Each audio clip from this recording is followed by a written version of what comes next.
Hello and welcome back to my channel Fly High with Priya. In this video, I'll be discussing the third part of the poem, The Bards, which is written by Thomas Gray. I have already discussed the two parts in my earlier videos, and this is the last part which I'll be covering in this particular video. Let's get started.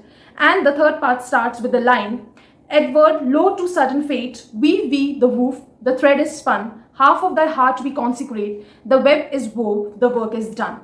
Here, this bard, the poet, addresses Edward I, and he says that we have completed the weaving of the cloth which covers the fate of your coming generations as well as yours. And we have written all the curses, we have written everything what will happen to you and your family. He says this, and he then says, Stay, oh stay, nor this forlorn, leave me unblessed, unpeated, here to mourn in yon bright track the fires that fires the western skies. And in these 2-3 lines, he is addressing the other poets, the souls of other poets who are dead, as they were busy in making or weaving the cloth. As they have completed that weaving, they are leaving, means they are fading, that soul, their souls are fading, and this bard is able to see the fading of these souls, and he's addressing them. He is saying that, please, you all the bards, you stay here, please don't leave me alone. I'll be here alone, and please don't leave me to mourn here alone. Stay by my side. And he then says that he can see in yon bright track that fires the western skies, they melt, they vanished from my eyes, and they are just vanishing from his eyes. He can see the bright tracks, he can see the bright you can say star-like images in the western sky, as they are fading, as their souls are fading, so he can see the bright sparkles. But oh, what Solomon scenes on Snowdon's height, descending slow, their glittering skirts unroll. Now he says that, what is this Solomon scenes which can be seen on the Snowdon mountain? What are these scenes? I'm not able to, interpret what are these scenes which are descending very slowly. He says, visions of glory, spare my aching sight. He just says, he requests those visions that please do not pain my eyes. Ye unborn ages, crowd not on my soul. Ki please do not burden my heart, or do not means please forgive me, please let me go. As such, this he's saying this. No more our long lost Arthur we bewail. All hail, ye genuine kings, Britannia's issue hail. And it is believed that the King Arthur, the king of Wales, who was killed, who has died, it is believed, people of Wales still believe that he is still alive, and he will come to power again, and he'll be the one who will be conquering them, or who will be ruling them, because he was a very good king, and he will surely return, and he will be the one who will be ruling us very peacefully. And it is believed by those people. And this bard is also saying that the King Arthur will surely come, and we don't have to cry over his death. He will come and he will rule this country. Long live Arthur King. This type of this thing is being discussed here.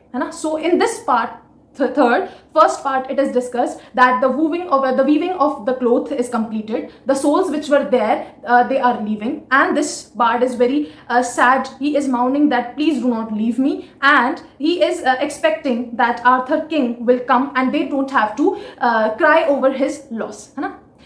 Now moving on to the second part of third part, subpart, he says, girt with many a barren bolt, sublime their starry fronts they rear, and gorgeous dames and statesmen who old in bearded majesty appear. And he is describing basically the palace, or you can say the people in the palace. He is saying that there are barons, there are dames, there are statesmen, and these statesmen are very old, and they have long beards, and they are majestically appearing on the scene.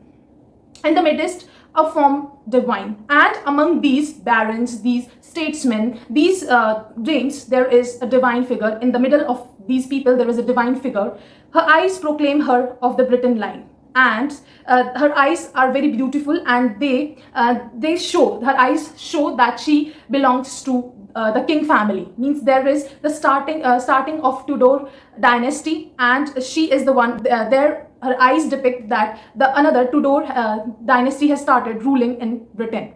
Her lion port, her you commanding face, a tempered sweet to virgin's grace. And her beauty is described at how she is looking, and how her face is.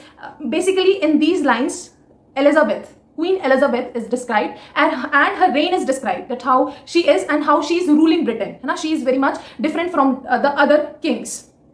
And he says, what strings symphonious tremble in the air. And he says that what these string beautiful means musical strings are there, which are seen flowing in the air. What strings of vocal transport round her play.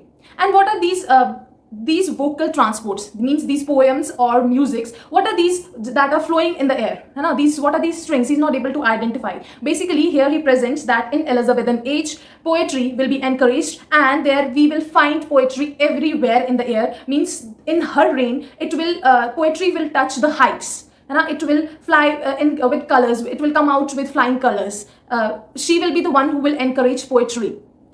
And here he says, here from the grave, great Taliesin, here, thy breathe a soul to animate thy clay. And here he addresses Taliesin, who was the chief bard of Wales, and he is addressing him, and he is saying that please hear these musical sounds. They are so beautiful. They have the power to animate the clay. Means they have the power to bring life to the soil also. They can bring life to a dead thing also.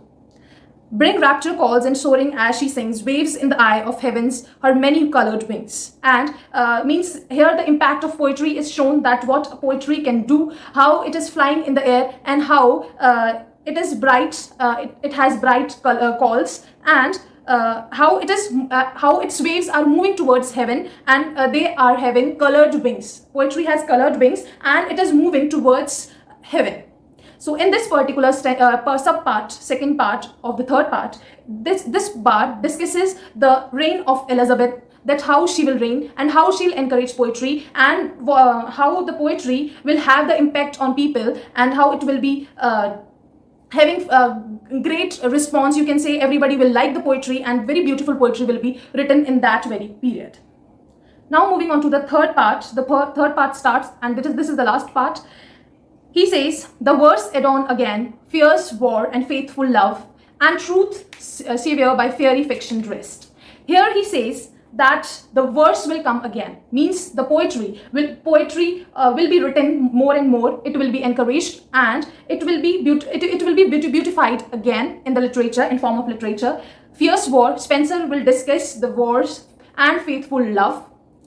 Whereas, and truth savior by fairy fiction dressed, in buskin measures move pale grief and pleasing pain.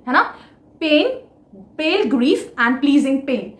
After discussing the Spenser's main themes will be faithful love and fierce wars, he discusses Shakespeare. He says that a poet will come and he will write the dramas or the poems which will have a very pleasing effect, which will have a very painful effect, and which will be very, you can say, will be very tragic, but at the very same time they will have a pleasing effect on people. They will provide pleasure through through tragic elements also. And you can see that what Shakespeare has written, we have the sense of pleasure despite all the tragic elements which happen in the drama, or you can say in the poetry.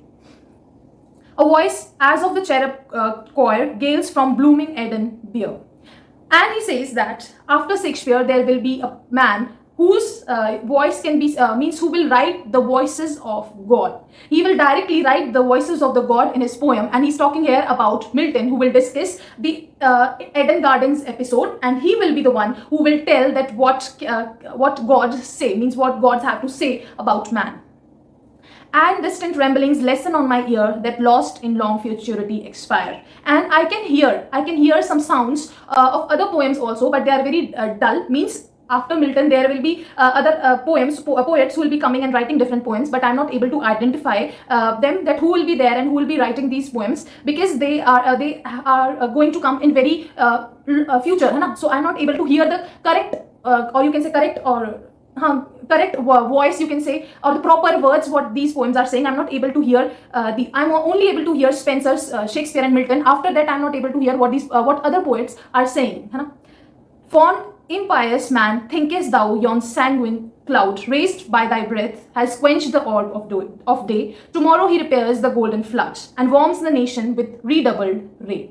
And here, after saying all these things, that Spenser will come, Shakespeare will come, Milton will come, and other poets will also come who will beautify poetry, he then says that he addresses Edward one again, and he says that you bad, you evil, you unholy king, you think that you have killed all the bards, you have killed all the generals, all the kings in Wales, and you think that you're the supreme power, but it is not true. One day, or you can say the other day, sun will rise and it will grow, and it will sun will rise and everything will bloom again. And he's saying that as black cloud, he is here comparing that as black cloud comes and covers sun, and he thinks that he is the supreme power, that he has covered sun and he'll be reigning. But the other day what happens, or the next day what happens, sun again comes and it clears that black cloud, and it just shines very brightly. So similarly, good things will happen, and good things and good kings will come and reign the country again. Don't think that you will be there always. This kind of thing is he's discussing. Enough for me, with joy I see the different doom our fates assign. And he says that it is enough. Now I have discussed a lot. I don't want to say anything more. We have different dooms, means we have different fates. Different fates have been assigned. We have our fate has assigned us different dooms. I'll be doomed in the other way. You will be doomed in the other way. The different dooms of our fates assigned, be thine despair and sceptered care to trump and to die are mine. And he then says that what is the doom? He says that you will always be worried about your nation, means about how to rule your nation. You will be always in anxiety, in despair. It is your doom. And what is my doom? That I will trump, means I'll win and I'll die. It is my doom. And after saying that, what he says, he spoke and headlong from the mountain's height, deep in the roaring tide, he plunged to the endless night. And after saying this, that our dooms are different, means we'll die different, he just says that it is enough.